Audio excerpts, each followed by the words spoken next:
हाँ जी बच्चों, सत श्री अकाल सबनों। स्वागत है तुहाडा अपने चैनल स्टडी विद शाइना ते। इस चैनल ते तुहानूं मैथ बड़ा ही सौखा ते आसान ढंग नाल समझाया जाता है। असी इस चैनल ते बच्चे class 10th NCERT CBSE math शुरू कर रखे है। अपने 4 चैप्टर कंप्लीट हो चुके and 5th chapter arithmetic progression चल रहे हैं। पिछली वीडियो के विच आपां 5.1 एक्सरसाइज कंप्लीट कर ली सी एंड अज आपां 5.2 एक्सरसाइज का बेस कि उस विच की पढ़ांगे उस बारे पढ़ रहे हैं। देखो पिछली वीडियो के विच AP की हुंदी है, first term, difference, common difference जिहड़ा कहने आपां वो सब कुछ पढ़िया सी। हुण आपां nth टर्म ऑफ AP कि एक AP अगर मैं तुहानूं कह दा कि उस AP दी तुसीं मैनूं 5वीं टर्म कढ के दिखाओ, 10वीं कढ के दिखाओ, 11 टर्म कढ के दिखाओ, ठीक है, 14 टर्म कढ के दिखाओ, एक फिक्स नंबर नहीं हैगा। तो आप एक लैट जर्नल च ले लैके nth टर्म ऑफ AP किवें आपां फाइंड आउट करांगे। एग्जाम्पल है देखो एक, जिमें Reena applied for a job and got selected, she has been offered the job with a starting monthly salary of ₹8,000। Reena ने अप्लाई किया जॉब ली, जॉब मिल गई, सैलरी किन्ने दे रखी उन्होंने स्टार्टिंग ते ₹8,000 with an annual increment of ₹500 कि हर साल एक साल हो गया जो उन्होंने तो नैक्सट ईयर वो ₹500 जी ₹500 है सैलरी इंक्रीज हो चुकी। एनुअल इंक्रीमेंट मतलब सालाना जोड़ा अपने को, ठीक है। What would be her monthly salary for the 5th year. देखो सीधा पूछ लेना ना 5th ईयर की होगी सैलरी। तो देखो जोड़ा आपने पिछली वीडियो के 5.1 पढ़ा सी उसनों लगा के आप एक फॉर्मूला बनाने। पहला फर्स्ट ईयर की salary starting salary A first term ₹8,000, second year salary एक साल हो गया उन्होंने तो ₹500 की बढ़ गई, एनुअल इंक्रीमेंट ₹8,500 होगी। Third year salary 8,000, first year का 500 हो गया, सैकेंड ईयर का 500 हो गया, क्योंकि 2 साल हो गए तो 2 बारी ₹500 बढ़ गया अपने को, ठीक है। तो 8,000 प्लस एनू आप लिख सकते हैं 2 टाइम्स ऑफ 500 भी तो लिख सकते हैं। आई चीज़ होता है कि 2 बार अपने को 500 ऐड किया है तो 2 टाइम्स ऑफ 500 बन गया। 2 नू आप लिख सकते हैं बच्चे 3 - 1, बाकी सेम देखो लिखा हुआ है। ये 3 - 1 क्यों बना रहा है, एक फॉर्मूला बना रहा। अगर थर्ड ईयर की सैलरी दसी है तो 3 - 1 मूरे हमेशा देखो आप की रख रहे हैं ए 8,000 फर्स्ट ईयर नू ही रख रहे हैं, ठीक है। फोर्थ ईयर देख लो, फोर्थ ईयर जो इन्होंने सॉल्व किया थर्ड ईयर नू कितना आ गया अपने को 9,000 हो गया, क्योंकि फर्स्ट ईयर 8,000 सी, सैकेंड ईयर 8,500 हो गया, थर्ड ईयर ₹500 होर बढ़ के 9,000 हो गया, फोर्थ ईयर कितनी आनी चाहिए है ₹500 बढ़ के अपने को 9,500, तो 9,000 प्लस 500 लिख सकते हो। 9,000 नू 8,000 ही इतने फिक्स रखा आप ए वाली टर्म फर्स्ट टर्म। अगर 8,000 है तो 9,000 बना ली 2 500 होर जोड़ने पैनगे, एक 500 तो आसे 3 500 हो गए तो 3 ना मल्टीप्लाई करता उन्होंने लिखन ली 3 नू की लिख सकते हैं 4 - 1 पिछे 500 एज इट इज़। देखो आ वाले फॉर्मूले आ वाली स्टेटमेंट 8,000 ते आ वाली स्टेटमेंट, ठीक है, दोनों के विच देखो थर्ड ईयर का सी तो 8,000 पहले साल दी प्लस 3 - 1 इंटू डिफरेंस जोड़ा आए साल इंक्रीज हो रहा एनुअल इंक्रीमेंट 500। फोर्थ ईयर की सैलरी सी तो फर्स्ट 8,000, फोर्थ ईयर है तो 4 - 1 एनुअल इंक्रीमेंट जोड़ा 500 ही सेम। फिफ्थ ईयर की है तो फिफ्थ ईयर की भी सीधा लिख सकते हो 8,000 प्लस 5 - 1 फिफ्थ ईयर है, एनुअल इंक्रीमेंट कितना आ गया 500। सॉल्व करोगे तो कितना आ गया 10,000। nth टर्म ऑफ AP अगर AN की कढ़नी हूँ अपने आपू नहीं पता कि केड़ी भी कढ़नी है, इतने दिता होया सी 5th बट हूँ आप nth जर्नल च लै रहे हैं कि कोई मर्जी कह दें तो वही टर्म कितनी हो चुकी। इतने तो first term AC, second term की A2 सी अपने को, थर्ड की A3 होंगी सी, फोर्थ ईयर A4 हो गया, फिफ्थ ईयर A5 हो गया। देखो जिथे इतने पैर दे विच देखो 4 है तो 4 - 1, 5 है तो 5 - 1, 3 है 3 - 1, AN है तो AN का की बनूगा बच्चे N - 1, एक माइनस ही कर रहे हैं 1, मूरे ए लगा रहे हैं। फर्स्ट टर्म हमेशा आप उपरों देखो 8,000 8,000 8,000 फर्स्ट टर्म ही 8,000 ए ही है, मूरे आप ए लगा रहे हैं प्लस N - 1 इनटू जिहड़ा कॉमन डिफरेंस, जिहड़ा कॉमन इंक्रीज हो रहा है या डिक्रीज हो रहा है AP जिहड़ी देंगे तुहानूं, वो फॉर्मूला बन गया अपना nth टर्म का। तो nth टर्म की आ गई A + n-1 इंटू डी। ठीक है, जर्नल फॉर्मूला बन गया। ਹੁਣ अगर मैं ਤੁਹਾਨੂੰ ਕਹਿ ਦਾਂ ਤੁਸੀਂ ਮੈਨੂੰ 20th ईयर ਦਾ ਕੱਢੋ ਜਾਂ 17 ईयर ਦਾ ਕੱਢੋ ਤਾਂ ਤੁਸੀਂ ਉਹਦੇ ਵਿੱਚ n ਦੀ ਵੈਲਿਊ ਜਾਂ ਤਾਂ 20 ਭਰ ਦੋਗੇ, 20th ਲਈ ਪੁੱਛੀ ਹੈ। अगर 17 ਲਈ ਪੁੱਛੀ ਹੈ ਤਾਂ n ਦੀ ਵੈਲਿਊ ਕੀ ਭਰ ਦੋਗੇ, 17। ठीक है, n ਕੀ है उस ईयर ਨੂੰ रिप्रेजेंट कर रहा है। समझ गए बच्चे? तो फॉर्मूला की है an = A + n-1 into D. an nth term है, कोई भी जर्नल टर्म तो कह देंगे कैलकुलेट करने लिए। डी की है कॉमन डिफरेंस, ए की है फर्स्ट टर्म। ठीक है, हुण एग्जाम्पल देखो अपने को फर्स्ट वो की दी हुई है। फर्स्ट एग्जाम्पल है इस एक्सरसाइज की, find the 10th term of AP। 10th देता ना, n की वैल्यू की देती 10, 10th क्या है A10 कढ़नी है अपने। AP ਦੇ ਵਿੱਚੋਂ 2 7 12 ਦਿੱਤਾ ਹੋਇਆ up to so on. A first term मतलब 2 आ गया, कॉमन डिफरेंस D एक बार ही काट लो, इतने चैक नहीं करना अपने क्योंकि अपन पहले कह रखे AP है। तो दो कॉन्सिक्यूटिव टर्म्स नो माइनस करके अपने को क्या आ जाऊगा D। A2 - A1, 7 - 2 कितना आ गया D5। ठीक है, n 10th है क्योंकि n 10th टर्म कही है। an का फॉर्मूला लगा देंगे वही जनरल टर्म कढ़न ली, nth टर्म कढ़न ली A + n-1 into DC। n कितना है 10 है, तो 10th टर्म मतलब कि A 10 कटना, तो 10th टर्म कढ़नी हैगी। ठीक है बच्चे, A की वैल्यू तो की भर दोगे 2, n की जगह 10 - 1, D कितना है 5, 2 + 10 - 1 9, 9 इंटू 5 45, 45 + 2 कितना हो गया 47। ठीक है, 10th टर्म कितनी आ गई 47 आ ए है बच्चे। ठीक है, कंफ्यूज ना हो। नेक्स्ट एग्जांपल देखो, which term of the AP 21, AP की देती हुई है 21, 18, 15 up to so on is -81। इत्थे विच टर्म पूछे आपां नूं, मतलब आपां ने n कढ़ना है, किहड़ी टर्म जाके -81 बन जूगी अगे जाके AP चों, क्योंकि AP घट रही है ना। देखो पहला 21 सी, फिर 18 होगी, फिर 15 होगी, किसी टर्म से जाके नैगेटिव हो चुकी तो -81 बनूगी। तो पूछेगा कि which term of the AP is -81। और की कहेगा अपने को ऑल्सो इज एनी टर्म 0, 0 हैगी है कोई term, give reason for your answer. पहला 81 से देखते हैं बच्चे n कितनी आती है।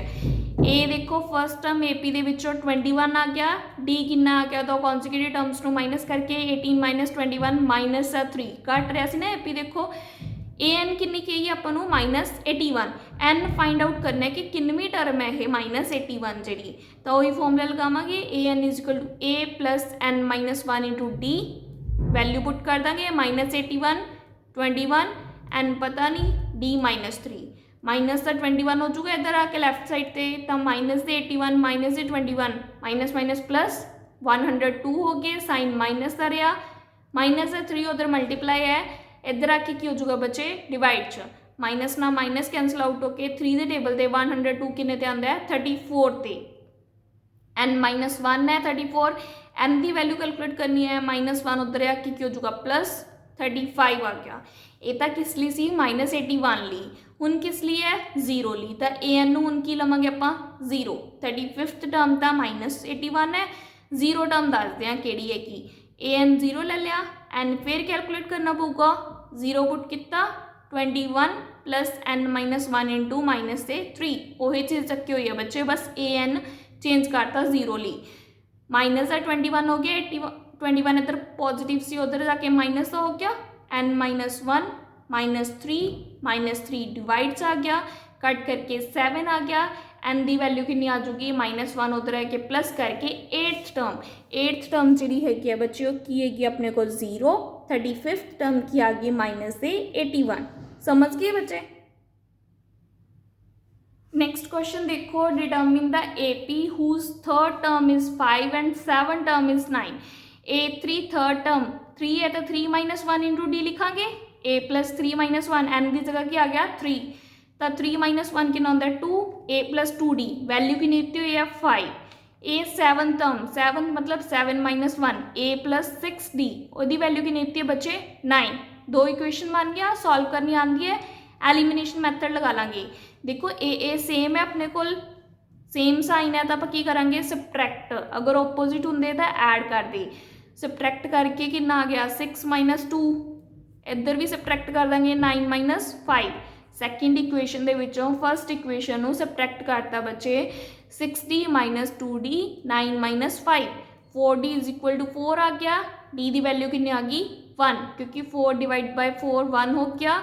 इनू किसी भी इक्वेशन के पुट कर दोगे, फर्स्ट के पुट किया a प्लस 2d सीगा 2 इंटू 1 2 इज इक्वल टू 5, 2 उधर आके बचे माइनस हो गया, a की वैल्यू कितनी आ गई 3, हैंस रिक्वायर्ड AP बनानी सी ना, determine the AP, first term तो कॉमन डिफरेंस आ गया, AP बनानी आती है, first term as it is, second term calculate करने लिए D जोड़ी, चलो थर्ड 3 दे विच 1 जोड़िया 4, 4 दे विच 1 ऐड किया 5, 5 दे विच 1 ऐड किया 6, प्रीवियस टर्म दे विच D ऐड करी चलो common difference next term calculate करने लिए, अगर तुहानू फर्स्ट टर्म पता है, ठीक है AP बन गया अपने को, समझ गए बच्चे क्वेश्चन।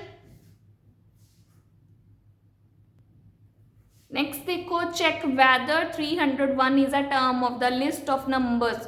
पहला तो ये AP नहीं दिता होया बच्चे, लिस्ट ऑफ नंबर्स दिता होया 5 11 17 23, ए कितना देखो फर्स्ट टर्म 5, पहला नू चैक करोगे ये AP है या नहीं, जी पिछली एक्सरसाइज किया D देखो A2 माइनस A1 किया 11 माइनस 5 6 आया, फिर थर्ड तो सैकेंड टर्म के विचों कैलकुलेट किया 17 माइनस 11 फिर भी 6 आया, फोर्थ से थर्ड टर्म के विचों चैक किया 23 माइनस 17 फिर भी 6 आया, देखो 6 6 6 कॉमन डिफरेंस सेम आ रहा है, तो गिवन लिस्ट ऑफ नंबर्स आ रही ना AP। पहला तो ये चेक किया कि AP है, क्योंकि वो फॉर्मूला जो अपने AN का कढ़िया वो AP ली है, ठीक है, तो AN उनकी होगी, कि टर्म कैलकुलेट करनी है 301, ये नंबर जोड़ा है 301 AN आ गया, आपको नहीं पता है किन्नवी है, A किन्ना है 5, D किन्ना है 6, N कैलकुलेट करना है, अगर N अपने को इंटीजर आ गया तो यस हैगी है कोई टर्म एवं जी, अगर N की वैल्यू इंटैग्रल नहीं आई तो नहीं हैगी। हुण N इंटीजर क्यों आना चाहिए, N के बच्चे number of term, first term second term third term fourth term आए होंगे, तुसीं ऐ कह सकते हो 1.5 टर्म हैगी है, 2.5 टर्म हैगी है, 3.5 टर्म हैगी है, 3.8 टर्म हैगी है, नहीं जी AP ਦੇ ਵਿੱਚ ਆਪਾਂ इंटीग्रल वैल्यू ਲੈਂਦੇ ਆ positive values, first second third fourth fifth six आ टर्म्स ਲੈਂਦੇ ਆ, तो N की वैल्यू चेक करोगे, अगर वो इंटैग्रल वैल्यू आ गई इंटीजर्स ਦੇ ਵਿੱਚ आ गई पॉजिटिव, दैन तो अपने को पॉसिबल है ये टर्म हैगी है किते ना किते, अदरवाइज नहीं। वैदर का समझ आ गया, चेक वैदर क्यों कहेगा, तो फॉर्मूला लगाओगे AN is equal to A plus N minus 1 into D, AN किन्ना है 301, A किन्ना है 5, N as it is, D किन्ना है 6, 5 इधर आके माइनस हो गया 296, 6 डिवाइड आ जाऊगा, सॉल्व करके 148 बाय 3, N माइनस 1 की वैल्यू, N की वैल्यू कैलकुलेट करने लिए 1 इधर आके प्लस हो गया, एल्शियम ले लोगे बटरफ्लाई मैथड क्रॉस करके, ठीक है 148 प्लस 3 डिवाइडेड बाय 3 151 बाय 3, ये सॉल्व होंगे, इंटैग्रल वैल्यू आती है नहीं जी, बट ਆਪਾਂ ਨੂੰ ਕੀ ਚਾਹੀਦੀ ਸੀ N positive integral value, so 301 is not a term of given list of numbers, इन्होंने गिवन लिस्ट ऑफ नंबर्स के विच 301 नहीं आऊगा अगे चल के, ठीक है समझ के बच्चे किमें कढ़ना सी क्वेश्चन। नैक्सट क्वेश्चन देखो, how many 2 digit numbers are divisible by 3, 2 digit number बच्चे कितों स्टार्ट होंगे 10 तो लास्ट 2 डिजिट नंबर कितना होंगे 99, देखो 10 है क्या 3 नाल डिविजिबल नहीं, 11 नहीं वो प्राइम ही है, 12 होंगे ना 3 के टेबल से, तो फर्स्ट टर्म कि आ गई 12, लास्ट नंबर देखो 99 है क्या 9 भी आता है 9 भी आता है, तो 3 के टेबल से है क्या डिविजिबल, लास्ट टर्म कितनी आ गई 19, विच देखो तुहानूं किहदे मल्टीपल कहे हैं बच्चे, किहदे डिविजिबल कहे हैं 3 दे, तो नैक्सट टर्म्स किवें कैलकुलेट कर सकते हैं 3 3 ऐड करके 12, फिर 3 ऐड किया 15, फिर 3 ऐड किया 18, क्योंकि 3 बारे ही गल हो रही है, 3 के टेबल की ही गल हो रही है, how many 2 digit numbers are divisible by 3, AP मिल गई तुहानूं एक, ये तुसीं आप बनानी है, 2 डिजिट नंबर क्या है तो आप 12 तो स्टार्ट किया है, किते किसी के दिमाग से तो नहीं आया कि 3, 6, 9 ये नंबर्स क्यों नहीं लगते, क्योंकि बच्चे 2 डिजिट नंबर कहे सी वो सिंगल डिजिट यूनिट डिजिट ने 6, 3 ਤੇ 9 ਜਿਹੜੇ ਹੈਗੇ ਹੈ ਤਾਂ 12 ਤੋਂ ਸਟਾर्ट होके 99 तक देखने हैं। फर्स्ट टर्म देखो ए पता लग गई तो 12 है, कॉमन डिफरेंस डी 3 पता लग गया क्योंकि 3 तो डिविजिबल चेक कर रहे हैं। ए एन कितना लास्ट टर्म भी कह देंगे इन्हों, जरनल टर्म भी कह देंगे। एन कैलकुलेट करना आपाने, ठीक है, हाउ मैनी नंबर्स ਜਿਹੜੇ ਹੈਗੇ तो एन कैलकुलेट करना है किन्नियां टर्म्स ने कि अपने को। A N is equal to कितना आ गया A plus N minus 1 into D. A N कितना है 99, ए 12, डी 3, 12 माइनस होके 87, 3 डिवाइड्स आ गया 29 माइनस का 1 प्लस एन कितना आ गया 30। तो जी ए एन वाली टर्म है किन्नी आ गई 30th टर्म आ गई, मतलब टोटल किन्नियां टर्म्स ने क्या 3 नाल डिविजिबल 2 डिजिट के विच 30। समझ गए बच्चे किन्नियां टर्म्स ने 30। Next example find the 11th term from the last term तो 11th करना है। ए पी लिखी हुई है मान लो आ वाली आ दिती हुई है, मान लो कि दिती हुई है 10, 7, 4 अप टू सोन -62। इतों लैके इधरली साइड जाना आपाने फर्स्ट टर्म वाल जाना है, 11 टर्म कैलकुलेट करनी है फ्रॉम द लास्ट। समझ गए स्टेटमेंट। ए कितना है 10, डी कितना आ गया 7 माइनस 10 -3, एल कितना आ गया लास्ट टर्म या ए एन, ठीक है, ए एन या एल वो कितना बचे -62। फॉर्मूला की होंगे A plus N minus 1 into D. हुण देखो तुसी 11 टर्म फ्रॉम द लास्ट का कैलकुलेट करोगे अगर तुहानूं टोटल टर्म्स पता होनी चाहिए ताइयों कहोगे। जे हुण मैं तुहानूं कहदा तुहाडे कोल 10 अपने कोल प्लेसिस ने, लास्ट सैकेंड प्लेस की होगा अपने कोल तां तुसी कह दोगे जी 8th है लास्ट सैकेंड प्लेस अपने कोल। अगर 10th प्लेस कही आपने 3, 4, 5, 6, 7, 8, 9 10 प्लेस कही है तो लास्ट सैकेंड प्लेस सॉरी कितना आ जाऊगा 9th। तो लास्ट प्लेस 10th है, लास्ट सैकेंड कितना आ गया 9th। टोटल पता होना चाहिए अपने को 10 है, इसलिए अपन पहला टोटल नंबर ऑफ टर्म्स कढ़निया पैणगियां। ए एन -62 दिता होया है, ए कितना है 10, एन -1 एज इट इज़ क्योंकि एन पता ही नहीं, डी कितना है -3, 10 उधर आके बचे माइनस का हो गया -72, 3 माइनस का डिवाइड च आ गया, सॉल्व करके 24 माइनस ना माइनस कैंसल आउट होगी, माइनस का 1 प्लस का हो गया इधर आके। तो टोटल नंबर ऑफ टर्म्स कितनी आ गया 25। हुण 25 टर्म्स के विचों 11 टर्म फ्रॉम द लास्ट देखो इनू पुट्ठा लिखना स्टार्ट करो तो किमें आया पहला 25th, फिर 24th, फिर 23, 22, 21, 20, 19, 18, 17, 16, 15। तो 11 टर्म देखो आ पहली टर्म सी लास्ट तो आ दूजी आ तीजी आ चौथी पंजवीं 6वीं 7वीं 8वीं 9वीं 10वीं 11वीं। तो 11 टर्म फ्रॉम द लास्ट केड़ी बन गई बच्चे 15 टर्म। ਇਹਦਾ सीधा फॉर्मूला की होंगे है ਜਿਹੜੀ terms total number of terms के विचों ਜਿਹੜੀ टर्म ਤੁਹਾਨੂੰ कही है लास्ट तो ਉਹਨੂੰ माइनस करके एक प्लस कर दो। एक प्लस करना पैंदा है क्योंकि लास्ट टर्म ਨੂੰ ਆਪਾਂ काउंट कर रहे हैं, ठीक है। टोटल नंबर ऑफ टर्म्स के विचों ਜਿਹੜੀ लास्ट टर्म कही है ਜਿਹੜੀ कैलकुलेट करने लिए कही है ਉਹਨੂੰ माइनस करके 1 प्लस कर दो तो देखो वही आंसर आऊगा 15th term 25 minus 11 14 plus 1 15 term, ठीक है। ए 15 टर्म ली हुण कितना लवांगे एन 15, ए वही 10 है, डी कितना है माइनस का 3, 15 माइनस 1 14, सॉल्व करके कितना आ गया बच्चे माइनस का 32। समझ के पहला तो टोटल नंबर ऑफ टर्म्स पता होने चाहिए ने क्योंकि लास्ट टर्म तो लैके आना अपने फर्स्ट तो नहीं लैके आना। पहला तो फर्स्ट तो चल पाता सी हुण लास्ट तो क्या है, इसलिए पहला total number of terms N calculate किया, फिर दूसरी बारी एन ली अपने वैल्यू देखी कि किन्नवी टर्म कैलकुलेट कर रहे हैं आप। समझ के बच्चे थोड़ा या कॉम्प्लीकेटेड है बट समझो चंगी तरह इनू।